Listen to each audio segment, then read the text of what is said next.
Certaines séries se distinguent par leur capacité à transformer chaque épisode en une véritable enquête, où la résolution ne tient pas seulement à l'action, mais à l'intelligence et à la déduction.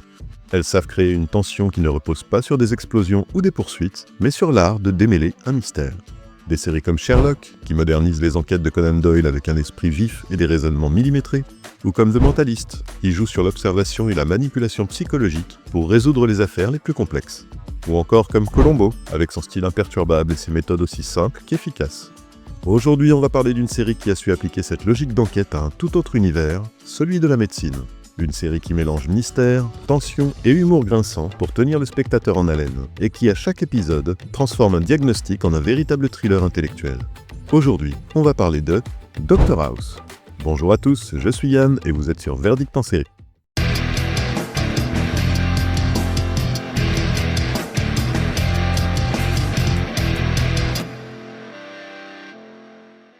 À l'hôpital Princeton-Plainsboro, le docteur Gregory House, diagnosticien de génie, s'attaque aux énigmes médicales que personne d'autre ne peut résoudre.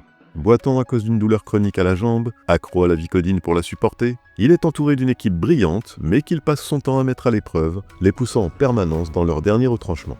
House traque la vérité derrière les symptômes, quitte à bousculer toutes les règles et l'éthique, voire les ignorant la plupart du temps. Aux grandes dames de Cuddy, la directrice de l'hôpital, sans cesse partagée entre la capacité de l'homme à sauver des vies et son insubordination problématique pour la réputation de son établissement. Pour House, misanthrope parfaitement assumé, chaque patient est un puzzle qu'il doit résoudre, peu importe les moyens, et l'échec lui est impensable. Une seule certitude guide ses pas, quoi qu'il arrive, tout le monde ment.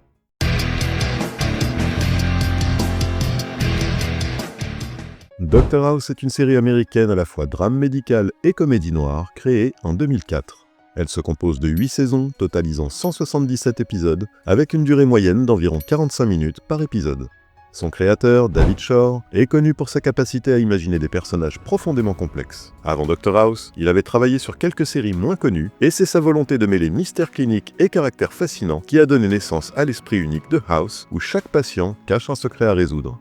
Côté casting, on retrouve Hugh Laurie dans le rôle de House, un médecin aussi brillant qu'irrévérencieux, rendu célèbre bien avant par ses rôles comiques en Angleterre. À ses côtés se distinguent Lisa Edelstein, Omar Epps, Robert Sean Leonard, ainsi que Jennifer Morrison, Jesse Spencer, Olivia Wilde, Peter Jacobson, Cal Penn ou Amber Tamblyn, chacun déjà connus pour des séries ou films variés.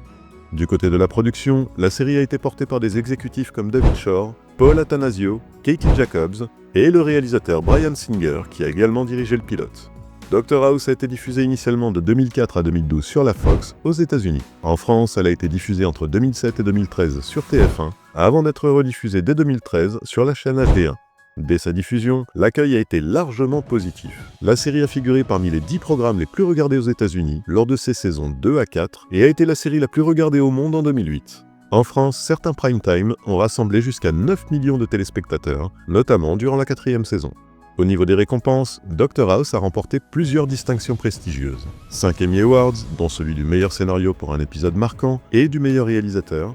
2 Golden Globe Awards pour Hugh Laurie dans la catégorie meilleur acteur dans une série dramatique en 2006 et 2007. 1 Peabody Award et plusieurs People's Choice Awards.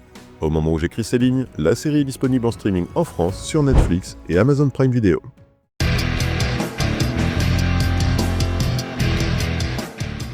À l'époque, je suis tombé sur Dr House complètement par hasard, lors de sa toute première diffusion à la télévision.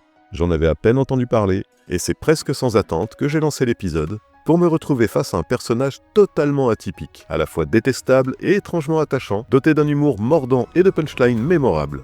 Entre l'ambiance pleine de suspense, de mystères médicaux, et ce héros hors norme, j'ai été happé dès les premières minutes. Autant dire que ce premier épisode m'a immédiatement captivé, et qu'il m'a donné envie d'enchaîner.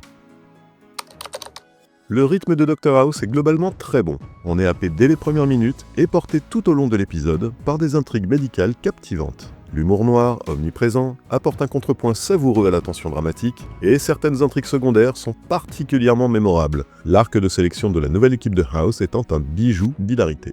Cependant, au fil des saisons, un certain sentiment de répétitivité s'installe. La structure reste souvent la même, un nouveau patient arrive, personne ne comprend ce qu'il a, House intervient, avance une hypothèse, se trompe à cause d'un mensonge du patient ou de son entourage, découvre la vérité et résout l'affaire contre l'avis général, mais il avait raison. La dernière saison, quant à elle, souffre de l'absence d'un personnage emblématique, écarté pour des raisons de production, plus que pour un vrai choix narratif. Cette perte pèse lourd sur l'ambiance, d'autant que cette ultime saison n'apporte rien de vraiment neuf et donne la sensation que la série aurait pu s'arrêter plus tôt. En résumé, Dr House reste une série très bien écrite et rythmée, offrant des intrigues souvent passionnantes, quelques arcs inoubliables, mais aussi une mécanique répétitive et une ultime saison en demi-teinte.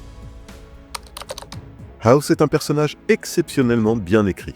Profond, torturé, misanthrope mais bien plus humain qu'il ne veut laisser paraître, il la rend grâce à des punchlines cinglantes, tout en portant une douleur permanente qui le rend rebelle et désabusé.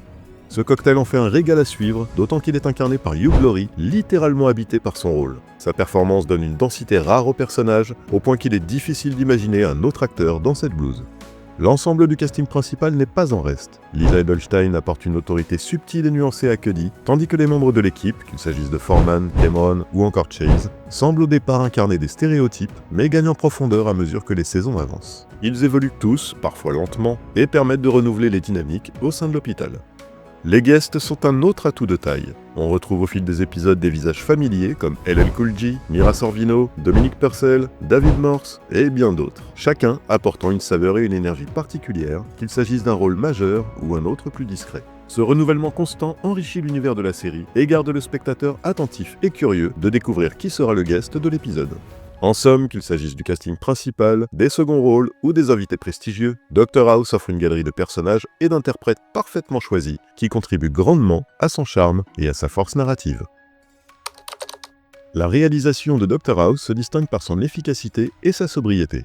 Le style visuel reste réaliste, privilégiant une mise en scène claire qui met en valeur les dialogues et les performances d'acteurs plutôt que les effets tape à l'œil. Les scènes se déroulant à l'hôpital sont filmées avec une certaine fluidité, donnant l'impression d'un lieu vivant où le mouvement du personnel et des patients contribue à l'immersion. Un élément marquant de l'univers visuel réside dans les séquences anatomiques internes utilisées pour illustrer un diagnostic ou un symptôme. Effets spéciaux numériques permettant de plonger littéralement à l'intérieur du corps humain, souvent de manière brève mais percutante. Ces moments, bien que rares, dynamisent le récit et rendent les explications médicales plus parlantes pour le spectateur. L'ensemble reste cohérent d'une saison à l'autre, avec une patte visuelle constante qui sert avant tout l'histoire et les personnages, plutôt que de chercher à impressionner gratuitement. En résumé, Dr House mise sur une réalisation soignée, un univers visuel crédible et des effets spéciaux discrets mais efficaces qui participent pleinement à l'immersion dans ses intrigues médicales. La musique joue un rôle discret mais essentiel dans Dr House. L'accompagnement sonore des épisodes est pensé pour soutenir la tension dramatique et souligner les moments clés, alternant entre morceaux instrumentaux subtils et chansons bien choisies, souvent issues du répertoire rock, folk ou pop. Les silences, eux, sont habilement utilisés, laissant parfois toute la place au dialogue ou au regard pour créer de véritables instants de suspense. Le générique, quant à lui, est devenu culte. Sa musique, qui est une version instrumentale de Teardrop de Massive Attack, est immédiatement identifiable et envoûtante, installant d'emblée une atmosphère à la fois mystérieuse et hypnotique. Les images mêlant anatomie, imagerie médicale et nom du casting s'accordent parfaitement à ce morceau, offrant une entrée en matière qui reste gravée dans la mémoire des spectateurs. Cette cohérence entre ambiance sonore, choix musicaux et identité visuelle du générique contribue à ancrer la série dans l'esprit du public. En résumé, Dr House s'appuie sur une bande-son maîtrisée et un générique marquant qui participe pleinement à l'immersion et à la singularité de l'expérience. La conclusion de Dr House prend la forme d'une proposition émouvante qui clôt la série de manière finalement plutôt satisfaisante. L'épisode met en avant des thèmes forts, comme la rédemption et l'amitié, tout en conservant l'esprit du personnage principal. Très symbolique, cette fin ne se contente pas de résoudre une intrigue. Elle offre un véritable adieu, à la fois pour le public et pour House lui-même. L'émotion y est palpable, et la manière dont l'histoire se referme permet de donner un sens à son parcours sans trahir ce qu'il est. C'est un dernier épisode chargé en émotions qui réussit à boucler l'histoire de House avec une justesse bienvenue.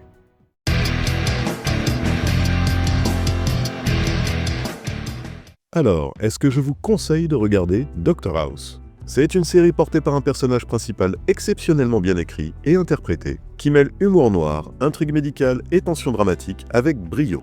Les dialogues sont savoureux, le rythme globalement bon et certaines intrigues ou arcs sont inoubliables. On y trouve aussi quelques faiblesses, une structure d'épisodes souvent répétitive, une dernière saison en demi-teinte, mais rien qui ne gâche le plaisir général. Mon ressenti global reste celui d'une série marquante, à la fois drôle, intense et pleine d'humanité. Ma note, 7,5 sur 10. Si vous aimez les personnages brillants, cyniques et torturés, capables de transformer la médecine en enquête policière, vous devriez y trouver votre compte, même si la formule finit par se répéter. Dr House n'est pas parfaite, mais elle laisse une empreinte durable et son personnage principal restera longtemps dans votre mémoire. Merci infiniment d'avoir suivi ce nouvel épisode sur Dr House. Pour aller plus loin, si vous souhaitez en savoir plus, je vous mets quelques liens en description vers des vidéos qui traitent de la série et que j'ai trouvées intéressantes, n'hésitez pas à aller y jeter un œil. Prenez soin de vous, et à très vite sur Verdict en série.